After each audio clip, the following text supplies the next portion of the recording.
Thompson. I'm the son of Marvin Thompson, who would be a son of Bert and Pearl Thompson. And this is my wife, Julie, and our son, Jordan. And Grandpa and Grandma's house is on the corner, the southwest corner of Mound and Edward Street. And that's Grandpa and Grandma Thompson, Bert and Pearl Thompson. And that's in their house. Now I'll start talking about my mom and dad. This would be Marvin and Dolores Thompson, that everybody knows and loves. Affectionately. Cookie. Cookie. Everybody knows Cookie.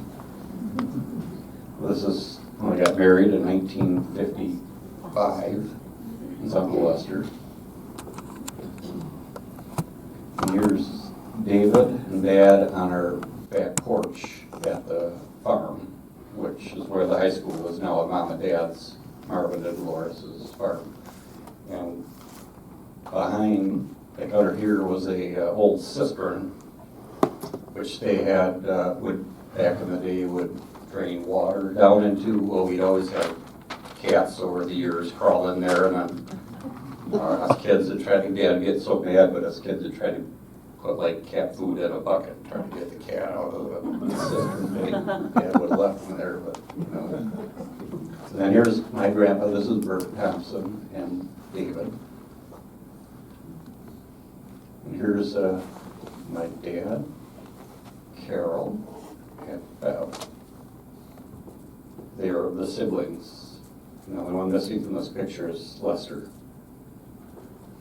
So this is Dad, and then me, I think, driving, and then David. This is Dad's beloved WD-45 that he bought. He just adored that tractor, and he could fix anything on it with his eyes closed, I think. So, and this is Dad harvesting oats, and I can remember, oh gosh, you know, it's always like in August or whatever, and the ragweed was always so high, and I just suffered with my allergies. I remember that. This is a picture of Mom and Dad's barn. This is the original, up on where the high school is now. And I can remember, if memory serves, I think we were in one night and eating supper or something, and man, we heard a crash, and the silo blew down, and then Dad never put another one up. He just couldn't afford it or whatever. And there's David. Everybody loves David. I don't think there's a farm kid in the county that didn't have a bath in the kitchen sink at one time. Then this is where, like maybe Summit Credit Union is now on that. But we used to have a lot of snow back in the day. I can remember that.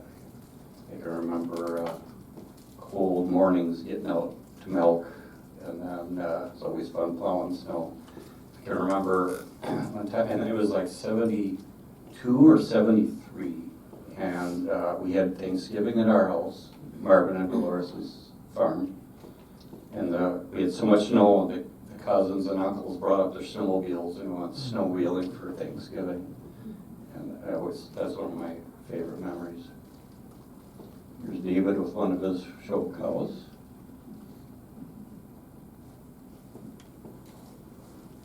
And this is a picture looking out the east where the barn was. So Quick Trip would be like right about here, and then where this way is where the high school is.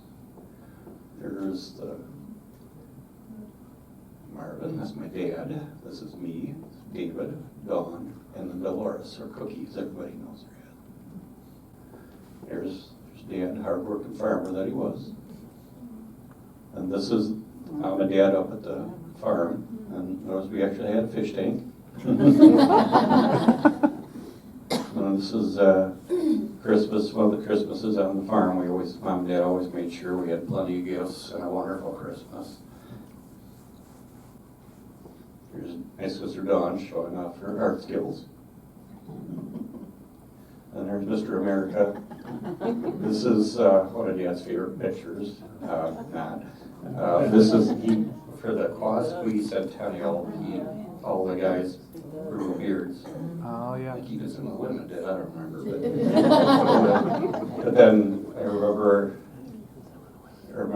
Dad looked really good in a beard. Of course, he was one of these. He could shave in the morning. He'd have to mow it at 5 o'clock at night. He was just like barbed wire for whiskers. And I remember us kids saying after he shaved it back off, we're like, God, Dad really looks weird. Because we got so used to it. That's a happy Father's Day right there.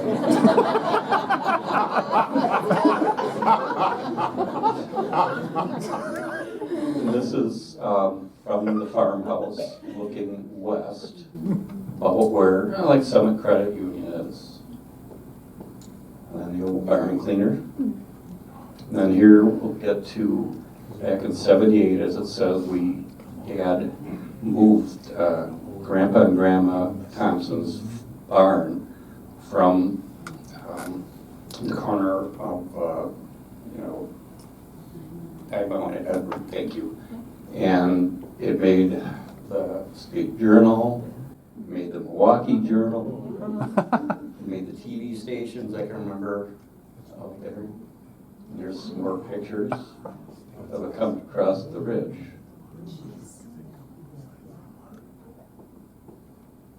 And here's Grandma Thompson, Grandma Pearl Thompson. I think she's wondering where she parked her barn. And then this picture I want to chat about a little bit. One thing they got the barn back, but that's a harrowing experience. I always remember when I was a kid, when that barn was over at Grandpa and Grandma Thompson's, like in the spring with thaws and that.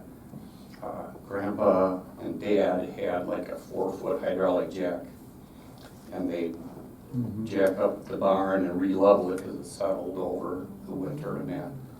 Well, Julie and I like watching the show Maine Cabin Masters on Discovery Plus, and they like to jack and level the cabins, and every time I tell Julie, you don't know how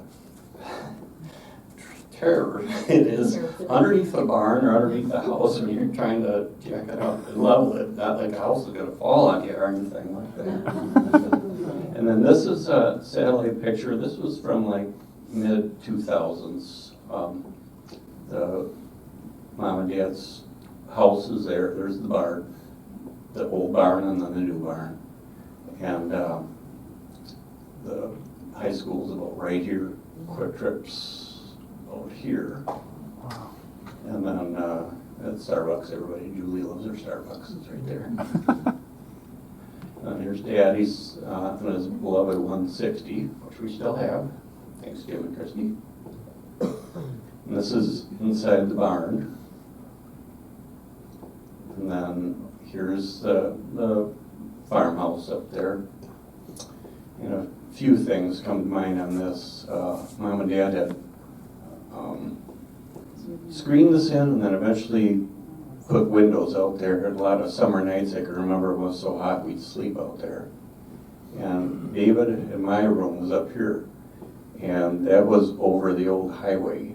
And people complain about the road being too noisy or whatever. Well, when you're in that, it's really noisy all night long, and you just get used to it because you gotta get to sleep. So I can usually sleep through most anything. And that's from the west looking east. And then there's a story here. So I don't know if Mike and Cindy Reiner are here. Mike came out to help Dad and I in this tool shed. And they brought their son along. Mike brought their son along, CJ, which is called Goober. Everybody calls him Goober. Well, Goob found a dead mouse, and Dad said, well, put that in your pocket, take it home and show your mom. It's a joke forever. And this is the original barn, and then little bit of a gap that we built, and then this was Grandpa and Grandma's barn that they put on the end. And the story was Dad bought the farm from George Rives and Vera Colburn. George passed away, so the farm had sat idle for a while, but then Dad was renting it, and then finally bought it. But he goes on and he was telling us that this was, you know, they bought the farm a few weeks after David was born in 1958, and I guess Grandpa Dad built this, and they busted out 13 stanches. I think Dad said the horse stanches, because Dad and Grandpa worked with horses till like 61, I think Dad said, the year I was born. And then it went from the canned milk, to bulk milk. And he had said 1961 is when they updated that. And this is just Dad and me solving the world's problems and creating a few more. So there's a few stories with this. This is pretty much kind of close to the high school, looking towards West Verona Avenue. Well, this tree here, Julie's dad would help my dad on the farm, and this tree was about ready to fall on the house. And so Julie's dad got on the 185 we tied a rope and went way out. And Dad, no fear, used the chainsaw, and Lyle pulled on it, tried to pull it over, while the rope broke, and it just missed the house. I'll never forget that day. And this is the old toilet. Everybody had one of these. This is in the parking lot up at the high school, so everybody should see this one. And this is standing up at Mom and Dad's driveway, and you can see, it's pretty high up. They took a lot of dirt out of there to level that off. This is pretty close, I believe, to like Summit, probably right in that area where the Summit Credit Union is now. And this is family. It's David, Carol, Naughty Nick, and Anna, me, Julie, and Jordan, and Jim, my sister Dawn, and then Maggie and Sarah. And this is looking at, this, I believe, is what Dad and Grandpa built. And I remember all those years we asked Mom and Dad later in life, we never found the Christmas presents. We looked everywhere for the Christmas presents. And Mom and Dad told us they put this in the old house, and we never went in there because we thought it was haunted. So it worked. And then this is the wind vane that you see sitting on the table there. And then this is like from the south and east, looking north and west of the barn. And then this is on West Ridge and West Verona Avenue, looking southwest. You can see, if you look at there now, all that whole big bank and the whole hill is level.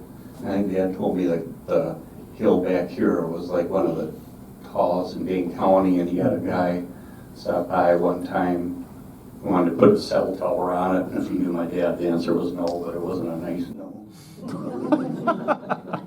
So then this is looking across the road, so then like Julie's beloved Starbucks is like here, and then just behind that is the Quick Trip. And that's looking, I don't even know if much of the road to the left here is left. It might be tore up with a new building going in, but that's Half Mile Road, and that used to be the old highway. And I remember Dad telling the story that his Grandpa Carpenter, which would be Pearl's dad, had a team of horses and a turnbuckle, he called it, and he would help grade down for the new road. Dad telling us that story. Wow. This is just another, this is going up the hill, and this is standing out the driveway looking back in the farm. Just looking downtown. Some of those apartments there, this is like the mid-2000s. 7277 Half Mile Road. Another picture of the house, and this is in the barn. It's the old grain bin. Always a lot happening there, and cousin Steve would help hay for the summer, and that he'd like to hit his head on that thing right there, up there. It was treacherous. Can you say what that is, Dale, for people who don't know what that is? That is a pulley for the, it's actually hay. There's a rail that would go along the top here.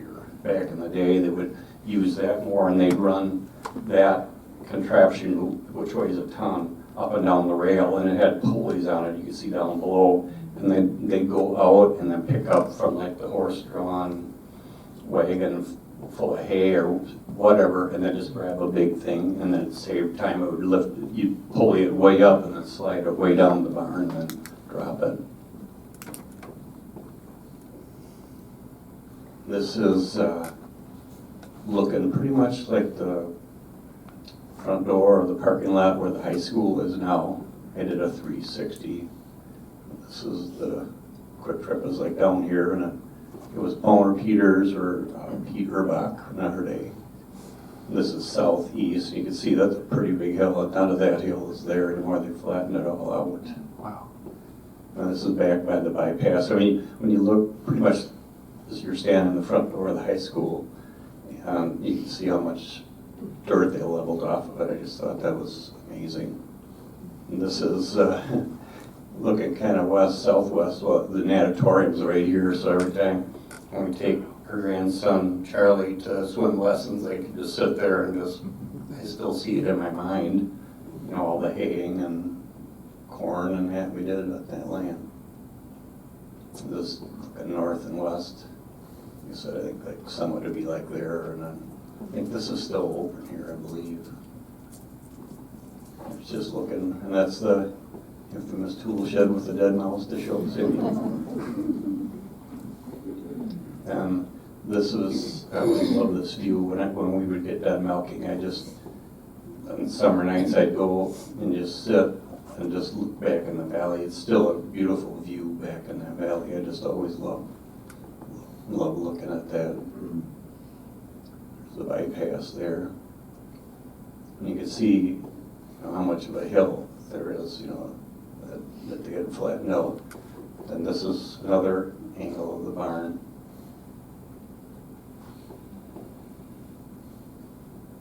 This is one of my favorite pictures. This is actually Jordan looking up at the window.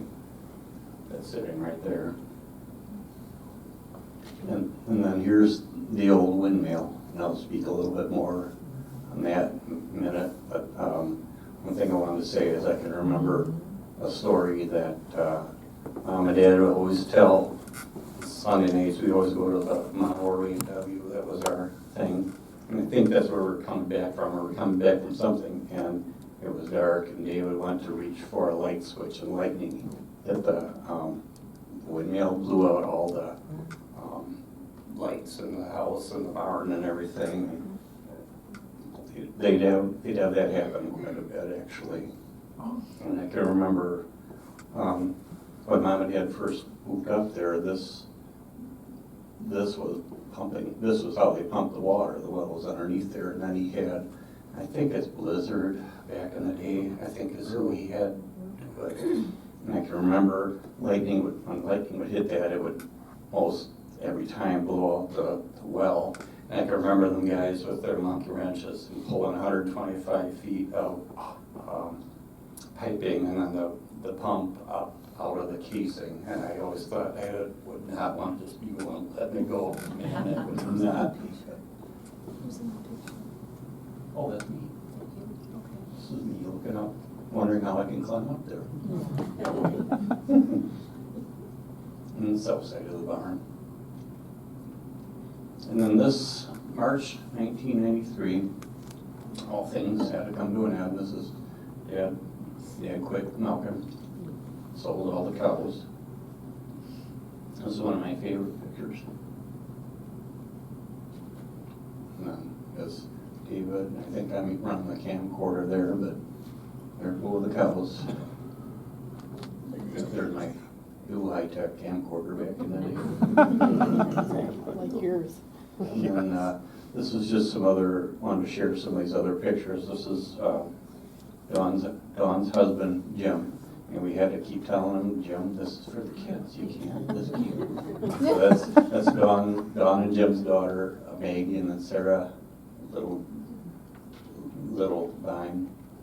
And then this is Dad, and then David's daughter, Anna, Dawn's daughter, Maggie, and then Naughty Nick. You can just look at it. He just looks like this is Dad. And then here's Jordan taking the lead. I still have these mowers, one of the mowers, by the way. And of course, Mom, everybody knows and loves Mom. This is when they were taking down parts from the barn and that. And this is Supervisor. And so here, I don't know if you remember the windmill was standing. We tried to take it down and it was a horrible mess. It's kind of a fail army type of thing.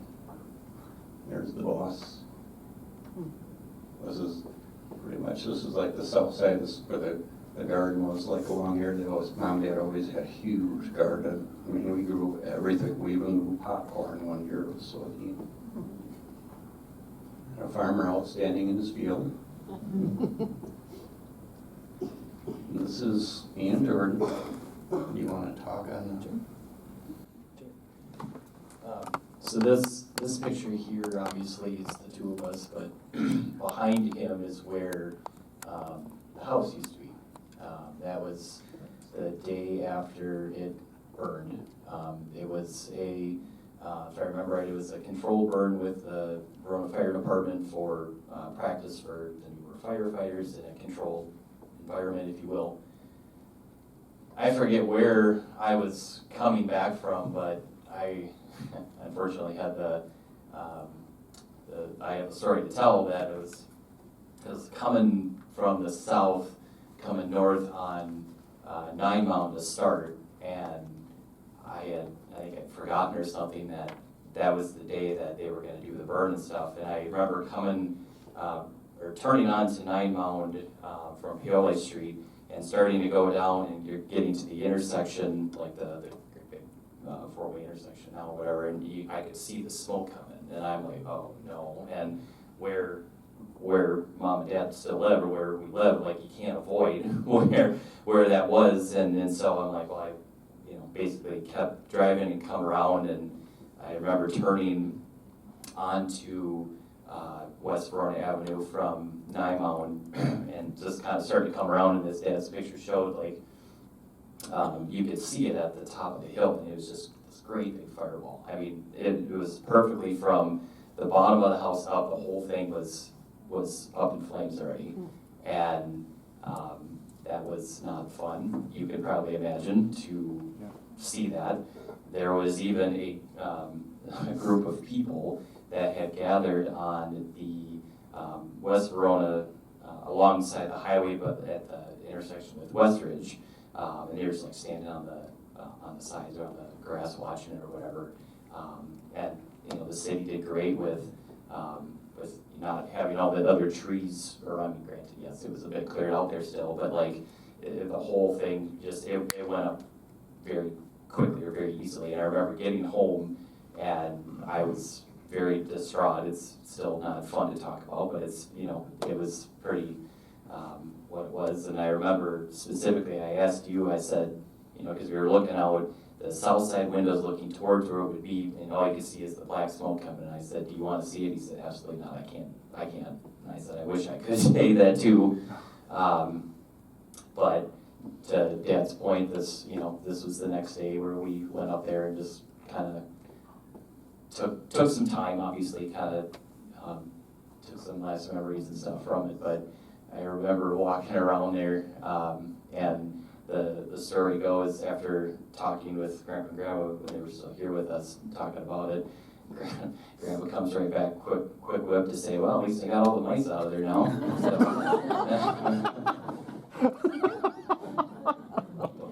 And then the house was so old and how it was built, the whole thing went up very quick. And I wasn't there for when it first went up, but it did not take long to burn, so. This is Julie and I on our honeymoon.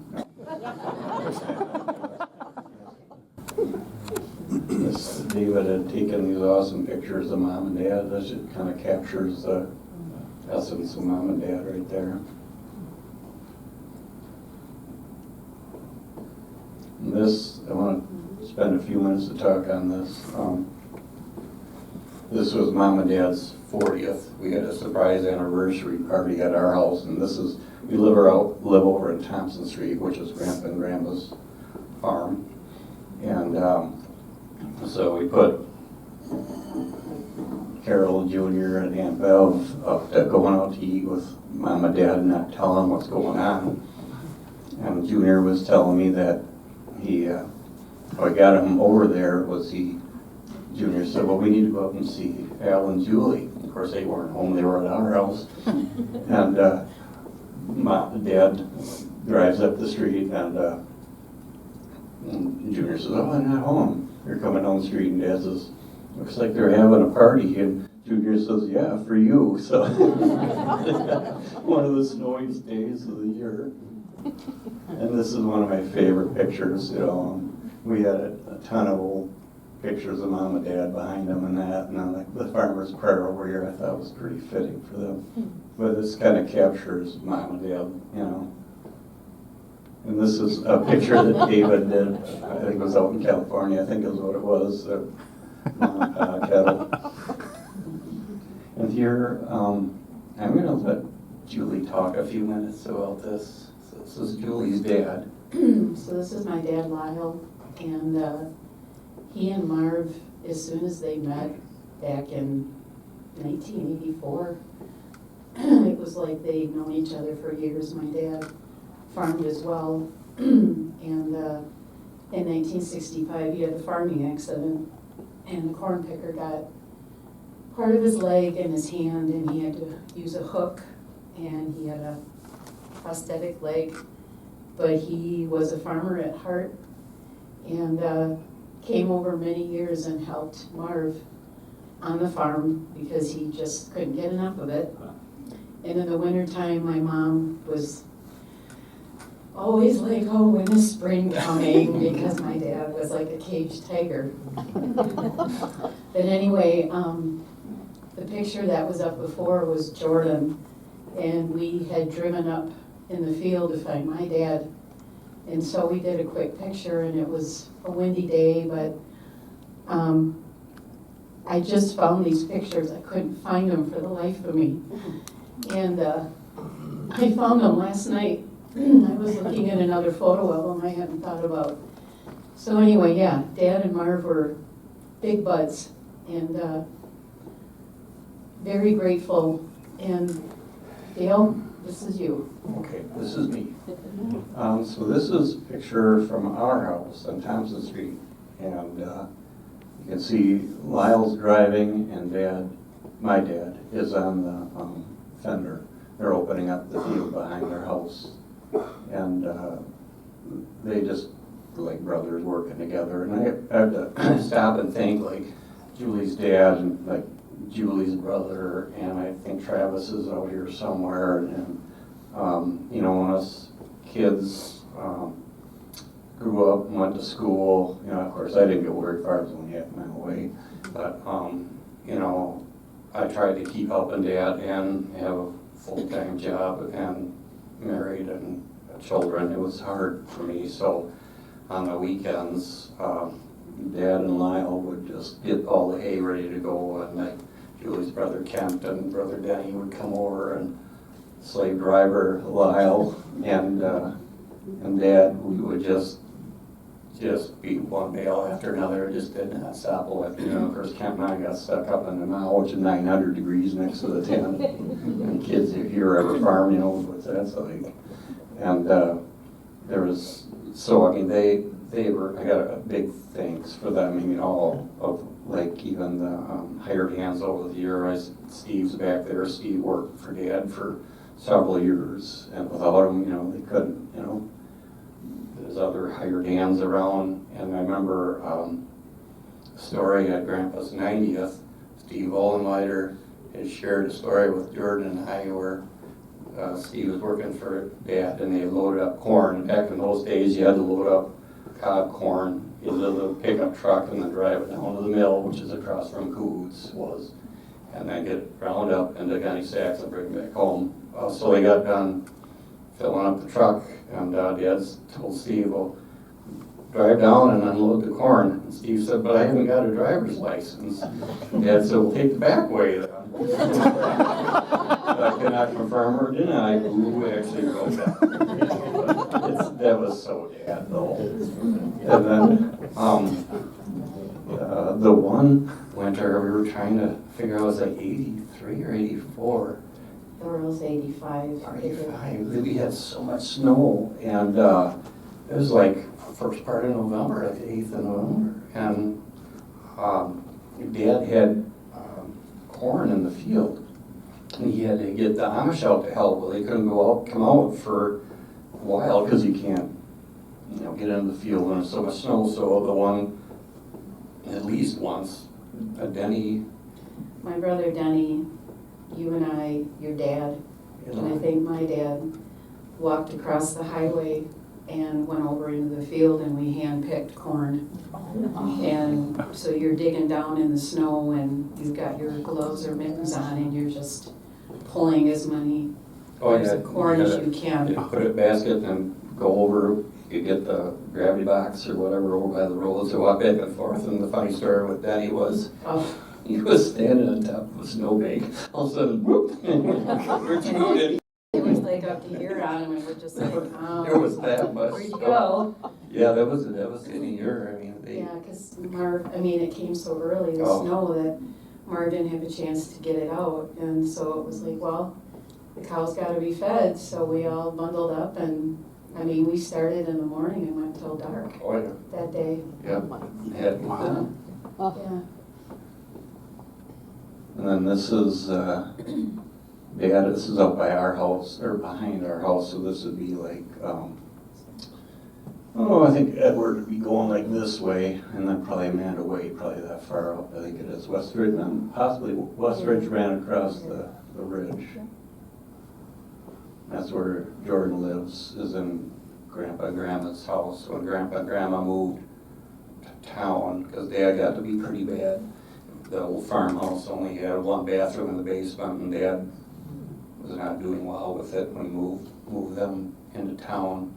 Also, I gotta mention that thank you to Mike and Cindy again, because Mike and I it was like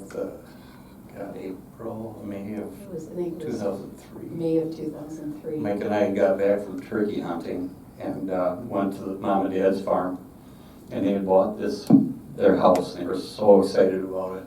And we were talking to Mom and Dad, and they were just so beaming. And Mike says, well, you want us to move your beds over? And Mom looked at Dad, she says, yeah. So Mike went and grabbed his trailer, we moved Mom and Dad's beds over there. And the next day, we went over there. Oh, God. And Mom, we go in, and Mom's walking down the hall and says, well, they say it ain't your silly crap in it, it's mine now. Anybody who knew Mom knew her well. But they were so excited because they had everything on one floor. They each had their own bathroom. Yeah. They had a connected garage. They didn't have to walk down to the shed like they used to do. And We're so grateful. they were so grateful. And when we were cleaning out the farmhouse, I was up helping them one night, and they had a pantry right off their kitchen, and they had these beautiful cupboards, and they went way up to the ceiling. So I was up helping them one night, and there was a jar of moonshine. Never been opened, and I said, oh, what is this? And they kind of looked at each other, and, though I don't know. Because you better not open that, it's fire water. So our friend Mike was there, and I said, can you dispose of this? Because I said, I don't want to be anywhere near it, so I don't even know what Mike did with it. I think he took it out to Jim and Christie and dumped it. He might have, yeah. It's okay. So, yeah, that was a good memory, and then Cookie was always afraid that there was gonna be a mouse up there when I was cleaning, but I never did see one. Oh, when we were cleaning out the farmhouse, we found matches everywhere. Of course, we'd always tease Mom about smoking, so you had to have somebody, that was taboo. It was all for the gas stove, that's how you lit it every time. You had to light it with a match every time. In fact, in the ice storm of '76, that's the only way we stayed warm. We had no electricity for 5 or 7 days. We milked cows by hand, and we had Mom had to open the oven door and let it, and then run the heat. And like they said, we don't have to worry about carbon monoxide because it's all drafty farmhouse anyway, and exchange of air every 2 minutes, you know. But yeah, that was something. We had to dump all the milk and everything. I had to milk cows by hand, and we could see town in Verona, and they had power, and they said we were kind of like on the end of the other line coming up from New Glarus, something like that. So that was fun. And this is when we took down some barn board, and then they're gonna go up, and I hired somebody to go up there and take down the wind vane, which is right there. And here I am with the wind vane, very proud. Why's the cow tipping, Dale? Because it had, you know the answer. I want you, it's so cool. It had been up there for decades, and it turned so many times it wore down that it's tipping down. If you come up and look at it, you can see how it wore out so much. A lot of wind, a lot of turning. So this is Jordan with the wind vane with Mom and Dad. And then this is the pergola that we donated also. And when the guy brought it down, Nate and I were talking about that. The guy brought it down, he said, geez, every one of these I take down and bullet holes in them, you guys must be good. And I said, well, I never bad shots, apparently. There's no bullet holes, you always shoot at pigeons up in the air. And that's Grandpa Bert. There's Grandma. There's at the farmhouse, and some of the cousins, I'm sure, that can remember exactly where this is.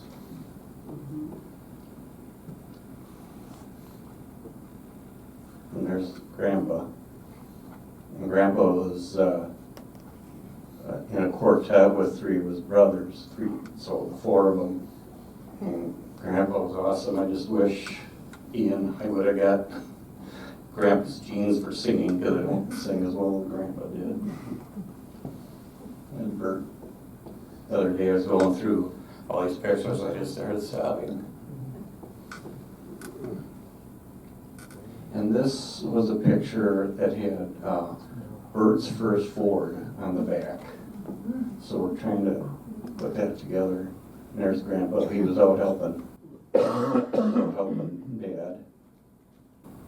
And then, so Alan told me the other day, so Grandpa was on the county board. And help me get this right, Al. Grandpa was the town chair. And in those days, if you were the chair, you were automatically on the Dane County board. Yeah, that's my understanding.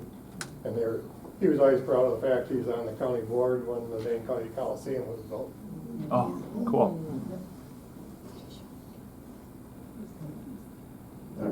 The house again. And there's, everybody knows these guys. Bert, Pearl, Marvin, my dad, Beverly, Carol, and Lester. And, you know, it's just not us that has the story. Everybody's got a story and deserves to be told. You know, I'm attempting to tell a little bit of Grandpa and Grandma and Dad's story, but, you know, there's Lester with Thompson Heating. The joke was back in the day, Lester's been in everybody's basement in Verona, you know. And Carol, Al's mom, her they were big in the bank. The Bank of Verona was the Millers. And of course, Aunt Bev, all the kids went to school here and graduated, and Steve's here, and he can come up and talk a little bit too if he wants to, but they were all in Verona. And then I'm just gonna talk briefly a little bit on these. This is Grandpa's family. I just wanna be sensitive because Grandpa Thompson has a family, but so did Grandma. Pearl had a family, and Jesse Carpenter, we'll be talking about that too. So Grandpa Bert's right here. And Dad, this is his high school. And then this was my great-grandpa Leevor and Anna Thompson, and they migrated here from Norway, and then their home farm was the Mackler Farm by Mount Horeb. And then some other old pictures. Wow. And then this, these old pictures are all courtesy of David. And Jesse had texted me and said this was awesome because he didn't have everybody listed in the picture that you had. Yeah, if you guys remember, in 2018 we did the little farmhouse on PD&M with the wreath, and that was Oli's house, who is in the middle of the second from the back row, I think. Is that Oli? Maybe. So we'd seen a lot of these pictures, but they didn't have names on them because it was from his granddaughter. But then you guys could fill in a lot of the blanks, which is amazing. Like so many things are connected. Yep. And some of the older cousins remember a little more than, Grandpa passed away when I was 12 years old. So some of, like this was the big Thompson reunion up at Seward Park. And I can kind of remember some of these, but I might need help from some of the cousins to maybe chat about that a little bit. And this is a picture of the Thompson thrashing crew. And Al thinks that this is Grandpa or this is Grandpa? That one. Yeah. This one here? Yeah, the other, The far there was right. a bunch of the Thompson brothers in this picture supposedly, and according to my mother's handwriting on the back of the copy of this picture I have, Grandpa's the one with the other guy who's got his arm around his neck. Yeah. Is he the one all the way on the end or the second one in, just so we know for the Yeah, tape? the end one. All the way on the end. Okay, thanks. And to be fair and sensitive to Grandma, Pearl Carpenter, she's got a story too, I'm still trying to get some pictures on that. And then their Grandpa and Grandma Carpenter owned that land where Bert and Pearl bought. And so technically we were thinking our grandson Charlie and our granddaughter Lucy live on the land that their great grandparents owned. So That's awesome. and then I think that was it. Oh, this was, I don't know if you want to talk about that, I left that in there. We were trying to figure that out with a picture. Julie found all these pictures, so I was scanning them and sending them to Jesse. Yes. I'm just gonna back up to Grandpa and Grandma, and would it be okay? I mean, do any of the cousins want to come up or share any stories on Grandpa and Grandma? Steve, who's got a story? Well, it's got to be clean though. Anyone want to share their story about anyone in this picture? Or Steve, when you're helping Dad and some of the tired hands, Dad, you might have some good stories. Well, this has to do with Dale's brother David, but I would mow the hay, and they always had to we did hit our head on that pulley thing a few times, because they had to get every bale up, to the point where you'd start the elevator, stop it when it got up to me, and we'd back it in. David was the guy driving. Uncle Marvin was baling the hay, and then David would drive the wagons back and forth, and me and another guy would unload it. And so David's message always to us was, My dad said, hurry up, you're falling behind. So that's still our joke to the day. But one of the things I remember was Marv had some younger cows. I could milk all of them except for about 4. And they were younger and they didn't like anybody else around them.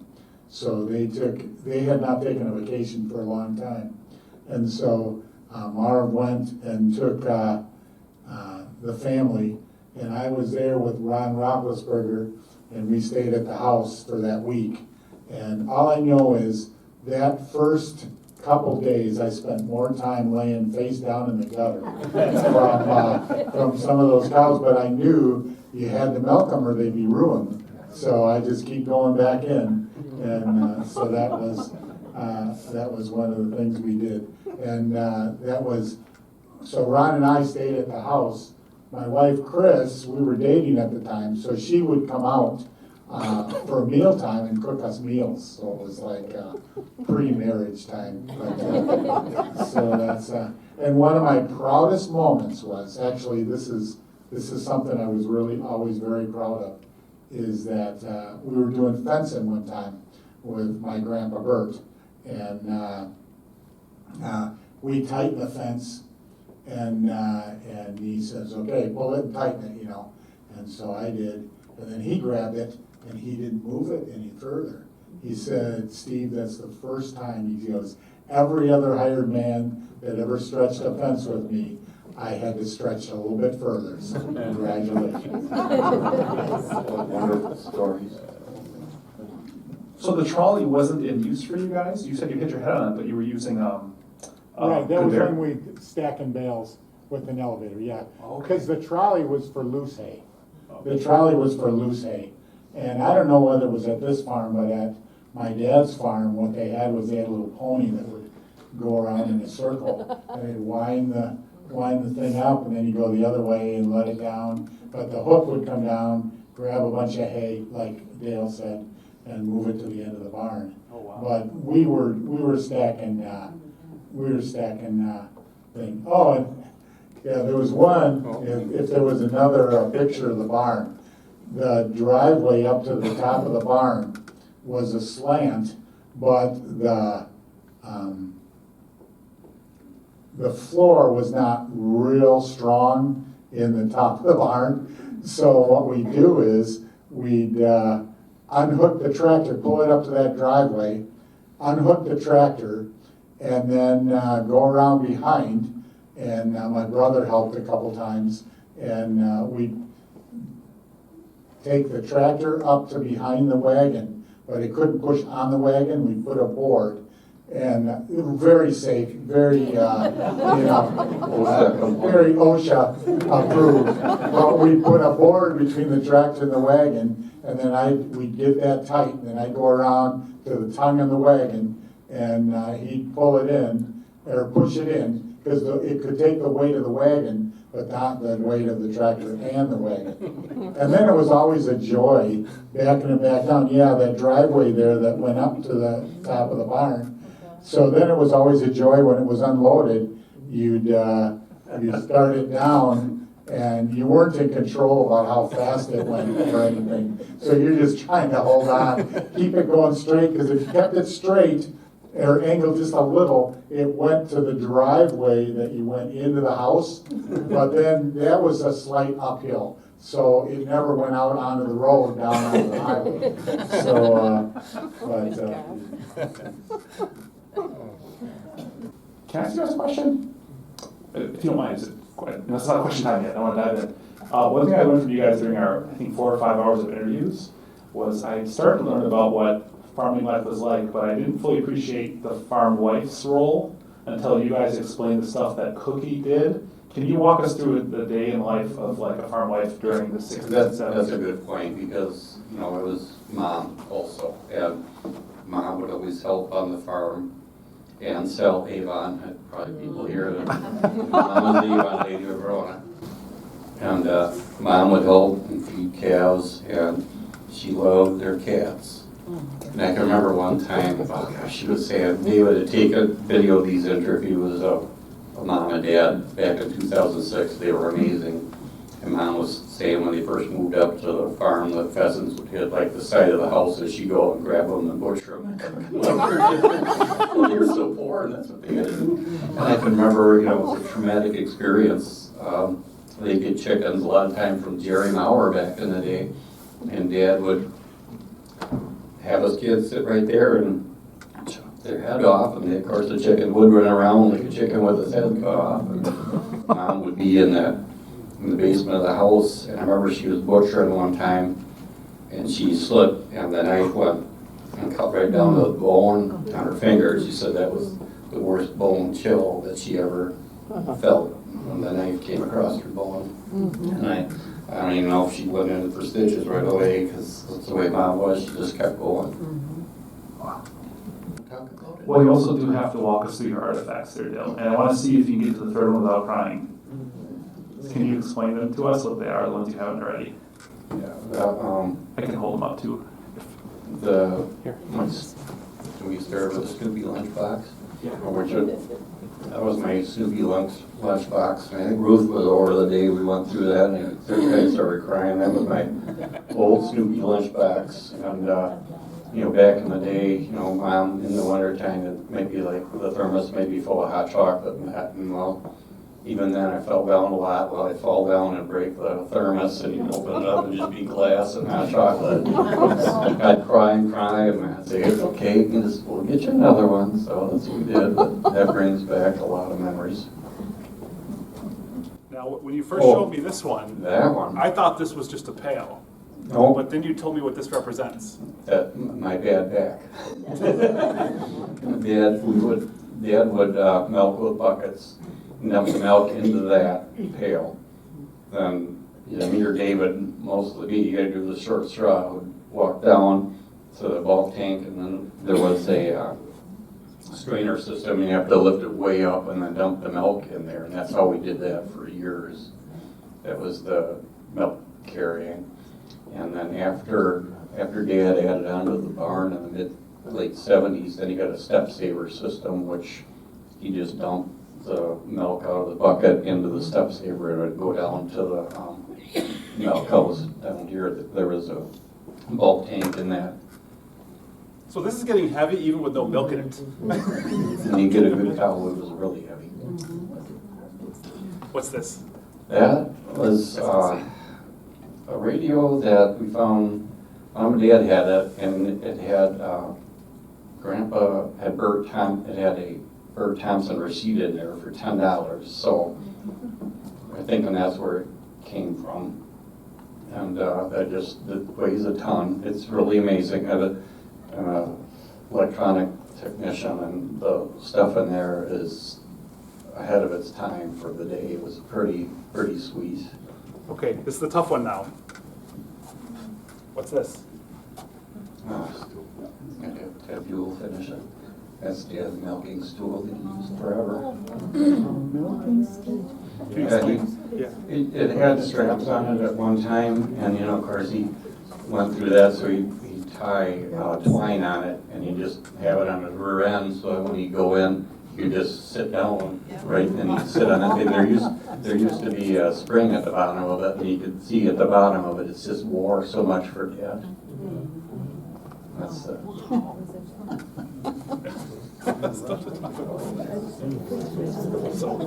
one of my proudest possessions. When you were donating artifacts, Dale was like, well, I don't know if you guys would be interested in this, but then he told me what it was, and I said, this might be the most important piece of the whole collection. That's Dad right there. And this was attaching the milky things to the udders? Yeah, What do you that attached to Dad so he could sit down, when so you're not on the floor, you'd at least be up from the cement.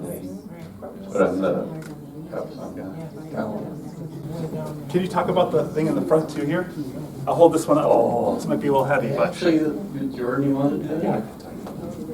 Be very careful with this one, but. So the frame that Jesse's holding up here, I forget the year that we had this commission, but basically that is a window from the farm, I believe from the barn, if I remember right.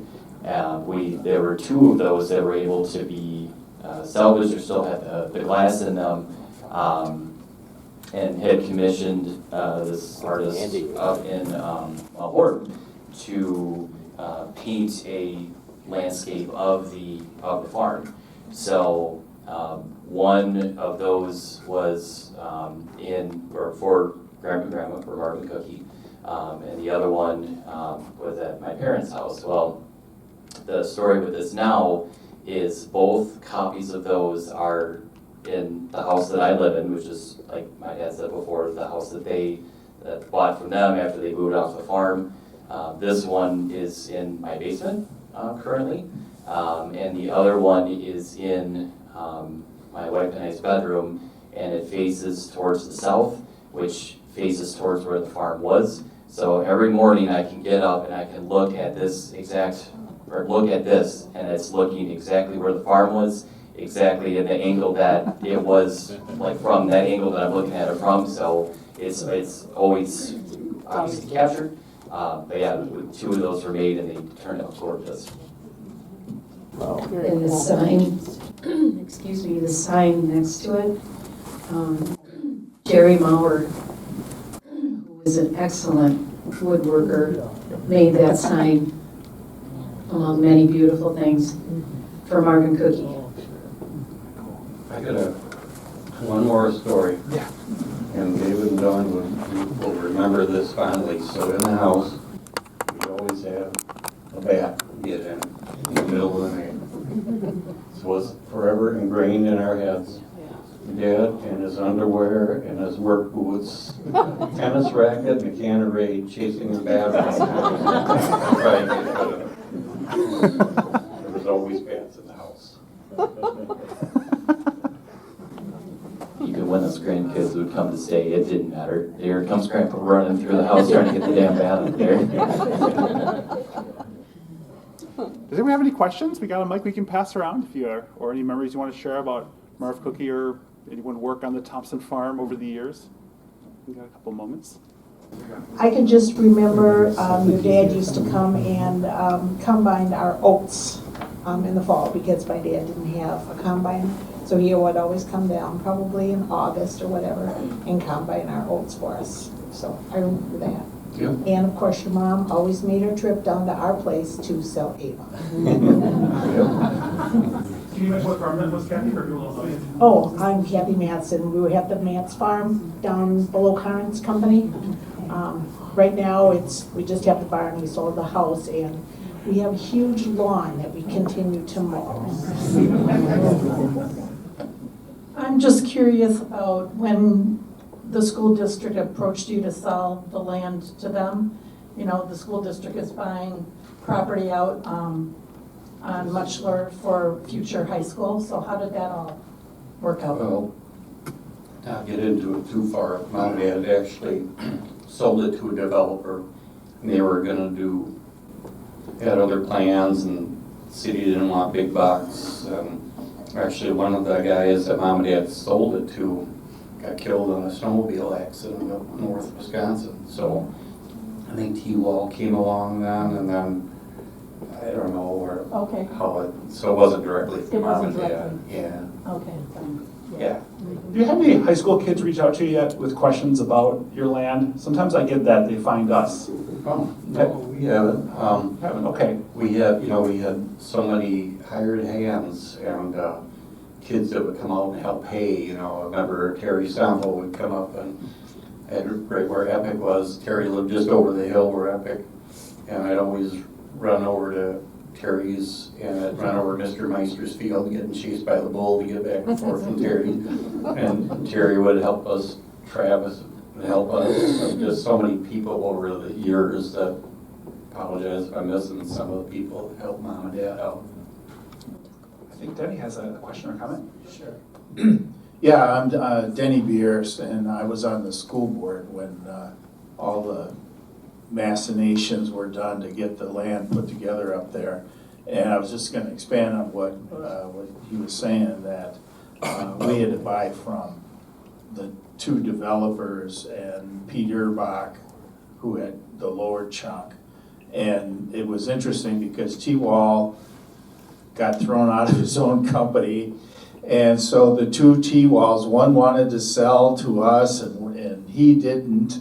And so there was a big hoopla there for a while, but it ended up working out pretty good. It was also then the other property, the Woods, Stewart's Woods was added on. We got that from the DOT as that was part of the Highway 151 project and sitting there for a long time empty. So it's a real dynamic now. There's cross-country trails through there, and people can utilize it if they like to walk through the woods. And it's been a real boon. And instead of failed big box development, it's vibrant and providing a good benefit to the community. So I just have one quick Marv story. So after this whole thing was put together, I went to see Marv and I said, we bought that territory, your old farm, and I thought, oh man, he's gonna be like really pleased. And he looks at me and he goes, well, there's a lot of rock up there. And I said, oh yeah, there is. And that's a story in itself, how much dynamiting had to be done up there. And there was extra money involved in getting that all graded down because of the dramatic difference between your property and the Urbach property. And it's quite a saga in itself. But anyway, Marv and Cookie were great people, and I love them. Why did you guys take this land? Was it the location of the highway? Well, yeah, we were actually looking for elementary property for another elementary school. And we ended up buying some of Herfel's property off of the Locust. But the developer, the one that T-Wall got thrown out of, I forget it was T-Wall Enterprises or whatever it was. But they actually approached us and said, and I think they had like 82 acres at that time. I don't know if that sounds right to you guys, but that's what I remember. And then they said, we want to keep the front part for commercial and we would like to sell the rest. And so then that morphed into, as we did more and more study into it, we realized that because of the unique situation with Epic's tax district coming online, and if we put together that property, we could actually build a high school somewhat early, but get it done. And the effective benefit of that was a great brand new high school that can be used for many years, and the money worked out very well. So was Dean Grell, tribute to him and the other board members at the time. We had some foresight for good or bad, I guess. Some people think it's the Taj Mahal, but anyway, it's a beautiful, certainly one of the nicest high schools in the state. Yeah, definitely a lot worse things that could have ended up there, huh? Anyone else got questions or comments? Open up the floor. Yeah, please. Al Miller again. I don't have a lot of farm stories because I was kind of the city cousin. Lived in the village of Verona, which was, back in the 60s was, I don't know what the population was, 600 or 800 people probably. But one story I wanted to relate with more Grandma and Grandpa's farm, I guess. But as a kid, I remember when, the rare occasion when Mom needed to park me someplace, it was at one of my aunts and uncles' places or Grandma and Grandpa's.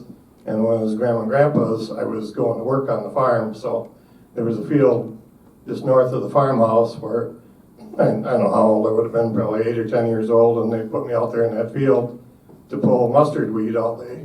And Grandpa would pay me like a quarter to be out in the field pulling weeds out, which I didn't accomplish a whole lot, but it took me years later to figure out that Grandma was really just babysitting me, and she could see that field from the farmhouse. So put me out there where they could keep track of me. But the other thing I wanted to relate was just kind of the whole family, starting with Grandma and Grandpa and all the aunts and uncles, including my folks. It was a great time to grow up. Verona was a small town. We were a very close-knit family. I tell people, we always had family get-togethers, not just, Thanksgiving, Christmas, Easter, 4th of July, all the usual ones. And any month where there wasn't a family get-together, one would be invented to be a family birthday get-together or something. And so I think we were very fortunate as cousins growing up. We knew our cousins as well as some siblings know each other nowadays. And all went to school in the same public school, and all different grades. And I might have been wearing the clothes that Randy or Steve wore the year before, because the hand-me-downs, I didn't have any brothers, so I'd get hand-me-downs from my cousins, and then they'd go on to the next younger son in the extended family. So it was a great time to grow up and a lot of great memories. And I just wanted to add that. I think that's not uncommon to a lot of the old families of Verona that are represented in the room today, but I just wanted to say that because I know, talking to friends of mine, a lot of them didn't grow up that way. I loved your grandpa and grandma. They lived in the farmhouse. I lived on Edward Street right on the corner, and then Gaggers were across from us for many, many years. And your grandpa and grandma would let us go sledding up on the hill. Of course, they used it for corn, but you'd have to dodge some of the corn stalks, but it was great sledding. And then, we'd go explore the ravine during the spring, and that water would go rushing, and they were the sweetest people. Your whole family's a great family. Other thoughts or comments? Yeah. Yeah, Dale, you gotta tell a couple of stories about the manure pile and George.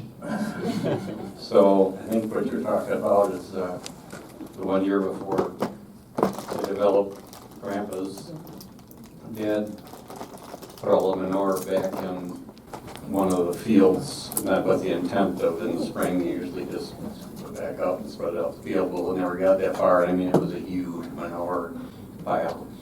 And I think we were out at Dave and Carol's and we flew back, and it stunk so bad the whole neighborhood. He said, I guess they found the manure pile. It warmed up really fast. And then George drives him, and I touched on that briefly. George and Vera owned the mom and dad's farm before, and I think Dad was saying George passed away in like 52, I think, and then Dad rented the land, and it was horses yet, and then milk cans, and then Vera. He had the story in the interview that David took. Vera's mom passed away, and she was all alone, so she decided to sell the farm, and Dad had a shot at it and went to the bank, and magic happened. These are pictures. These were dropped off today. I'm not sure by who, but this is actually George Drives. If you can't see these very well, they'll be up here to look at, but he owned the farm. Him and Vera. Him and his wife Vera. And when Cookie and Marv lived up there, and again, going back to when they were cleaning out to move off the farm, we found a lot of their things, and one of them was Vera's wedding dress. Wow. Yeah, and Cookie asked me if I wanted it, and I said no. No, and I think she ended up donating it, but yeah, it was interesting. It was in a big, the cardboard boxes from those days, and it was the veil and the dress and everything. Yeah, so yeah, a lot of George and Vera were still in the house. So And Julie, it was actually Mary's sister back here who put the picture up there. Who was Mary? Do you have anything you want to mention about George, or what was his relation to you? It was my great uncle. Did you know him well, or? No. Oh, okay. Thank you for the pictures. Thank you very much. We had no idea what he looked like until today. So, thank you. I think you need to tell the story of when you first found out about George. Okay, go for it, Julie. I'll get this ready while you're doing that. Oh, Christy.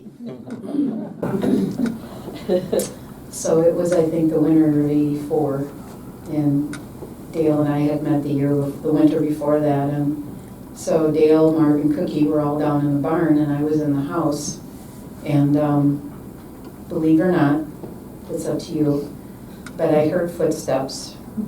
No one else was in the house, and I freaked out, grabbed my coat, Running down to the barn. running down to the barn, and I said, "There's someone in the house." And Marv matter-of-factly goes, "Oh, that's just George." And you said, who the blank is George? Yeah, in so many words, I asked who George was. So I found out about George. And so after that, I didn't really want to be in the house alone. But yeah, it was very vivid. It was footsteps across the kitchen floor. And I was downstairs, and I grabbed my coat and got out of there. Yeah, and Jordan actually had some experiences. I mean, there's stories like that the entire time Grandpa and Grandma were in that house probably until it burned. I can remember, not just one, I can remember at least 2 times, possibly 3, where I would be spending nights or spending time out at the farmhouse. If Mom and Dad were gone, I'd spend the night, whatever. Well, I'd be upstairs in Grandma's bedroom, which for context, when you walk up the stairs, you would walk up and around, you get to the landing, and there was like a bedroom to the left, and then Grandma's was just to the right, and then in, and then Dad and David's old room was like beyond that. Well, we'd be in Grandma's room, I'd be on the other side of her bed on the cot, and hand to God, I still remember this very vividly, where you could hear footsteps as well. And I know it was not Grandpa or Grandma, because I could hear Grandpa snoring away logs downstairs in his bedroom, and it was a very distinct which one was Grandpa snoring versus Grandma snoring. And Grandma was also snoring, and I'm still hearing these footsteps. And I remember one of the times I sat up and I looked over, and I could see nothing directly, like not eye to eye or something, but there was a light, like a white, very white light, just like from the stairs basically in front of where Grandpa's bedroom was, that was kind of emulating through. And one of the times I can remember, their footsteps were getting louder, bumping around, whatever, and Grandma woke up, she goes, "George, knock it off!" and then they stopped. And I swear on it, it was, and I remember one of the times too where, a similar story, Grandma would basically say to knock it off, and I remember looking a little bit after that, and that light was gone. Again, I swear by it, because you couldn't miss the fact of sounding like somebody was walking around while 2 people are snoring in the house at the same time. So it was always fun, and it was never like that scary. It was never like terrifying. It was just George. So we have to find out if the people at Starbucks are having the same things happen. I'll have to stop and ask them. Can I, Dale, a couple more stories. I want to point something out. If you guys are like me, you're going to love this, which is on Edward Street, 9 Mound. This is where the house and the farm, Bert and Pearls, as we're talking about. This driveway, still their driveway. So when you go by there, look at this. That is the driveway they use. It matches up on the pictures, the aerials, and to me, I just love that stuff where you would never know except for this little driveway there. So Al, do you think that's it then? That's right, it is. I believe that, yeah, that's Ron, is that Ron Taylor? Yep. Yeah.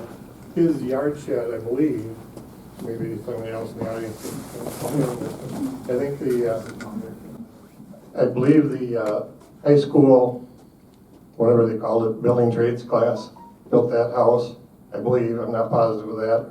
But I believe the yard shed in the backyard of that, I think they just re-sided the old stone milk cooler house, I believe.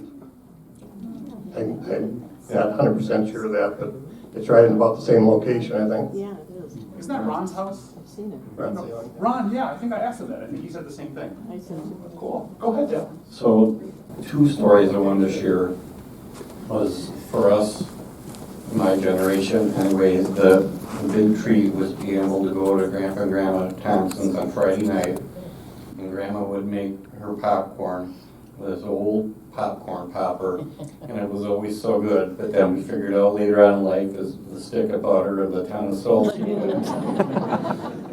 But then I think all my cousins, I have to mention just, I just cherish the Christmas Eves. You know, we'd have a Grandma Thompson's. We always remember that. Yep. We just always had such a good time. And then, oh gosh, the older ones would dress up as Santa, and Al and I were laughing about it the other day, and it was like this god-awful Santa mask. And we were like, I don't look like Santa. But it worked. It was good. So that's it. Well, cool. So I'm going to play the 2 minute. Oh, yeah. Do you want me to? Oh, please. Steve, yeah, definitely. One interesting thing that I just I know. kind of I know forgot exactly about what it is, one of the things that Grandma Thompson Grandma Pearl was really proud of was she had her teaching certificate. And that was it was a huge certificate that she had in her bedroom. But my Grandma Pearl taught my father in white school. I'm a Himsel, and that was part of the white crossing, and the whites out there donated the white school. And so I went there 1st through 4th grade. And but it was just interesting that my father was taught by his future mother-in-law. It's been an awesome story. So cool. Great. Should we play it, Dale? Sure. Okay. Might take me just a moment. I'm going to go ahead and just put these right here, They are no right? just in case. You know, the hay fever season's upon us. And this, Dale, do you want to set up this video and just say when and where you filmed this? What time? This is one of the last times that the farm was up there, and I had gone up and videotaped everything I could. And the one night I was up there in the sunset, and I did the whole sunset. So was this before they removed everything off the buildings? Well, I mean, we hadn't taken the barn or the one main before then. Okay.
go. That was a great video there, Dale. Thank you. Can you hit the lights, Ian? Can you turn it back on? Well, cool. Well, again, I can't thank you guys enough for this amazing collection of important Verona history, the stories, the pictures, and everything. And other folks in the audience, if you have more, please send them our way. You all stay in town. You will see this in our museum in the future, and you will be sitting next to it telling the stories. Okay. But if you want to come up and look at them firsthand, please. But I just want to one more time thank you guys so much. Yay! And thanks for coming to this.